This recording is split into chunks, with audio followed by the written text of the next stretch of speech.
wanafamilia wa The Third Cup, karibuni tena.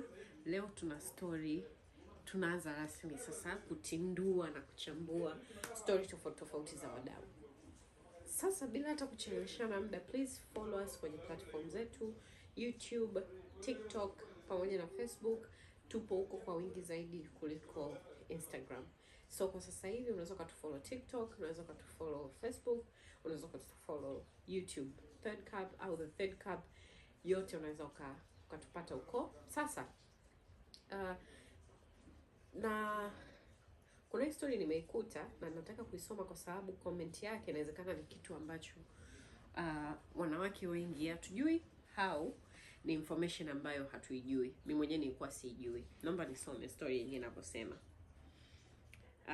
Anasema imetumwa Septemba 14, tarehe 14 mwezi wa 9. Anasema, hello, naomba ushauri, utaniokoa kwa kiwango chake. Nimekuwa nikidate mwanaume, huu ni mwezi wa 7. Huu ni mwezi wa 7. Yeye ni polisi, mimi ni mwalimu wa chekechea. Nilimkubali na nikampenda, naye vivyo hivyo. Amekuwa akija kuniona akiwa free, mi pia hivyo hivyo. Kwa ni mahusiano na miezi 7. Mwanaume akiwa ni polisi, bidada akiwa ni mwalimu wa chekechea. Anasema kwa kuwa hakuna siri duniani, nimegundua ana mke. Kilichonifanya nijue mwanamke wake aliniomba friend request, nika accept na akajieleza mambo mazito hadi nikafeel uchungu wa mwanamke mwenzangu. Nika accept. Anasema na mwanamke mwenzangu nilijifanya sijui chochote, manake yeye aliniambia hana mke. Hadi akanipa namba ya mamake, mkwe wake, mama yake mwanaume. So mwanaume alimpa bidada namba ya mamake kwamba jihakikishie. Nika confirm kuwa ana familia. Okay.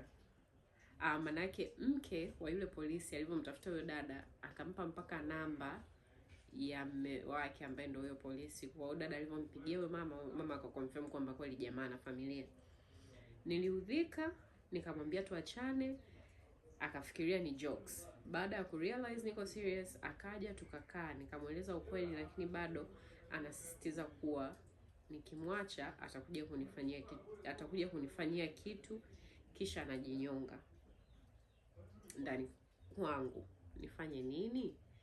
Naomba ushauri tafadhali. Yule ni mtu fiatu. Akisema kitu anaweza kufanya kweli. Kuna kipindi alikuta SMS za mtu ananitongoza, alijipiga mguu risasi kwa hasira. Wow. Akaishia kusema nina bahati angenipiga mimi.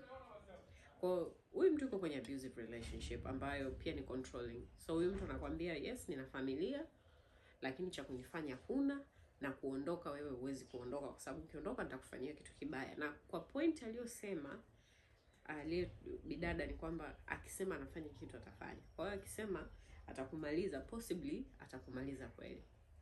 Naomba niende kwenye comment. Comment ya kwanza anasema, kwani ukihama hiyo sehemu utapungukiwa? Kwenda kwa RC mweleze kuwa niko katika hali hii, yeye atakuandikia barua uhame hata wilaya, na muombe kuhama kwako kuwe kwa siri, na wewe utulize mshono na shobo za kuagaga watu. Manake anasema akienda kwa RC tunashumu huyu mtu ameajiriwa serikalini. Manake akienda kwa RC anaweza kaandikiwa barua ya uhamisho na ikawa ya siri. Sasa itabaki kazi kwake. Kama point ya kwanza ni kwenda kwa RC akajieleza, akaeleweka, akapewa barua, ni yeye kuondoka kimya kimya bila kuanza kuagaga watu. Anaendelea anasema, sepa kimya kimya, hata walimu ulionao hapo usiwaeleze unaenda wapi. Ukishatoka hapo badilisha mawasiliano, usiyatoe kwa mtu yoyote. Ukifika huko kaa kimya, achana na story nimetoka fyoko. Kama hilo uliwezi, nenda TAMISEMI uhame mkoa kabisa, sababu waambie siku hizi haya mambo ya ukatili wako serious sana. Utahama plus hivyo ukiendelea kulialia kitakulamba. Mbinu ya 3, kuna mama mwenzako waziri wa maendeleo ya jamii Dorothy Gwajima atakusaidia sana. Waombe wadau mawasiliano yake, utahama na itakuwa kimya sana. Hii point mimi ni kitu ambacho kwanza nimefurahi kwamba saizi ukienda kwenye vyombo vya jamii wanasikiliza, na tunamshukuru sana Mama Dorothy Gwajima, kidogo saizi mwanamke au mtoto wa kike wanaweza wakasikilizwa kwa kesi kama hizo. So hapa inabaki kazi kwake. Hii ni option ya kwanza, aende akajieleze kwenye vyombo husika kwamba napitia 1 2 3, and I hope huyu mtu anakuwa na ushahidi, kama ni messages, kama ni picha, kama ni kitu chochote ambacho mshaiwasiliana. Na hii ni ujumbe kwa watoto wa kike wote, kama uko kwenye abusive relationship hujui unatokaje, uwe unaweka hizo evidence. Ukibutuliwa, jipige picha. Ni messages za matusi, piga picha. Za vitisho, piga picha. Kila kitu, kuwa na ushahidi. Sasa kama huwezi kuwa nacho kwenye simu yako, kuwa na mtu, kama ni mwanafamilia, ni rafiki yako, mtu ambaye unamwamini, wewe unamtumia, ili ikitokea siku na vihitaji, muda mwingine vitu vinaenda kwa ushahidi. Maneno peke yake hayatoshi. Kwa cha kwanza, dada, nenda kwa RC, jieleze. Omba uhamisho. Sema sasa shida inakuja kwa kazi zetu wengine, kama sio serikalini inaweza ikawa kipengele, au hata mpaka uje upate huo uhamisho inaweza ikawa ni forever. Kwa hiyo unabaki hapo huko umestaki. Which inatuleta kwenye comment yetu ya pili. Anasema, hii comment ya mtu mwingine, anasema hapo hakuna mapenzi tena, mpaka kutishana. Cha muhimu ushajua ukweli, ni kujiweka mbali naye. True. Punguza ukaribu, punguza simu mara kwa mara, text pia ziwe chache. Jifanye huko busy sana na kazi. Akikuomba kukutana, nafasi ni finyu. Mwisho wa siku yeye mwenyewe atatengeneza mazingira ya kuondoka kwako. Zingatia pia usimuombe pesa au ushauri wowote. Hii ni kama unafanya manipulation kidogo. Hii inahitaji akili, inahitaji kuwa na mihemko. Unahitaji kutumia akili kwamba okay, kama kuhama inashindikana, kumripoti huwezi, na wewe unajua maisha yako hapo ndo yalipo, huwezi kwenda popote. Unaweza ukatumia tekniki ya pili, lakini lazima kichwani uwe tayari na uwe mvumilivu. Yaani sio kila akikupigia pokea, lakini ukipokea usijifanye kwamba hutaki kumsikia huko busy sana. Kwa hiyo unaenda naye taratibu. Kama mlikuwa mnaongea mara 5 kwa siku, punguza mara 4.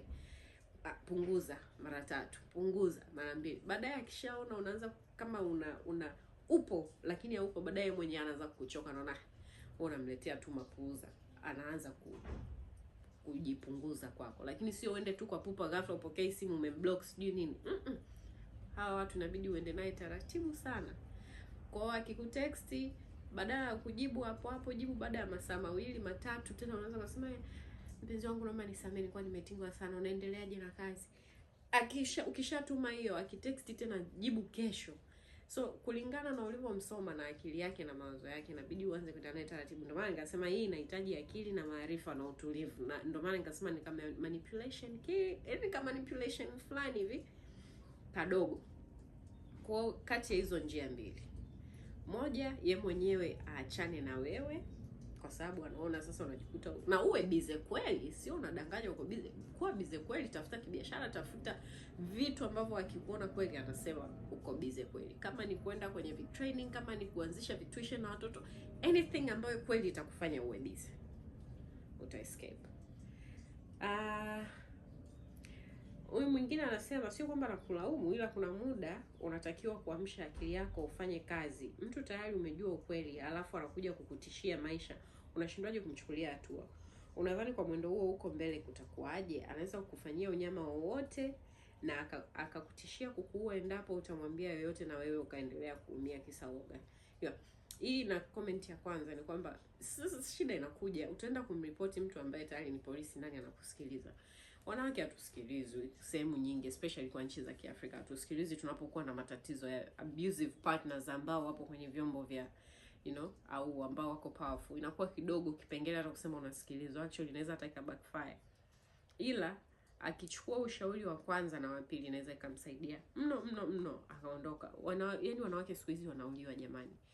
Na point, muwe mnakaa na ushahidi. Piga picha, tumia mtu, futa kwenye simu yako. Piga picha, tumia mtu, kwa sababu mtu mwingine akishaona sasa unakusanya evidence, anaweza ataka kuua.